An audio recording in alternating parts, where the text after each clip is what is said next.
టాలీవుడ్ ప్రముఖ choreographer Johnny master కు big shock తగిలింది. లైంగిక వేధింపుల కేసులో అరెస్ట్ అయిన ఆయనపై నార్సింగి పోలీసులు తాజాగా ఛార్జ్షీట్ దాఖలు చేశారు.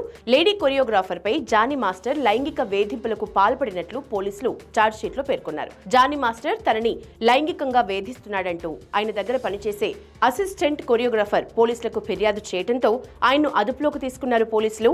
తాజాగా ఇదే కేసులో ఆయనపై పోలీసులు ఛార్జ్షీట్ దాఖలు చేయడం ఆసక్తికరంగా మారింది. ఛార్జ్షీట్ లో పలు కీలక అంశాల్ని పోలీసులు ప్రస్తావించారు. అసిస్టెంట్ కొరియోగ్రాఫర్ పై జానీ మాస్టర్ లైంగిక దాడి చేసినట్లు పోలీసులు నిర్ధారించారు. ఈవెంట్స్ పేరుతో ఇతర ప్రాంతాలకు తీసుకెళ్లి లైంగిక దాడులకు పాల్పడినట్లు పోలీసులు ఛార్జ్షీట్ లో పేర్కొన్నారు. జానీ మాస్టర్ గత కొంతకాలంగా తనను లైంగికంగా వేధిస్తున్నాడంటూ మహిళా అసిస్టెంట్ డాన్స్ మాస్టర్ పోలీసులకు ఫిర్యాదు చేసింది. సెప్టెంబర్ 15వ తేదీన నార్సింగి పోలీస్ స్టేషన్లో ఫిర్యాదు చేసింది. దీంతో జానీపై కేసు నమోదు చేసిన పోలీసులు అతన్ని అరెస్ట్ చేశారు. ఆ తర్వాత కోర్టు ఆయనకు బెయిల్ మంజూరు చేయడంతో అక్టోబర్ 25వ తేదీన చంచల్గూడ జైలు నుంచి విడుదలయ్యారు.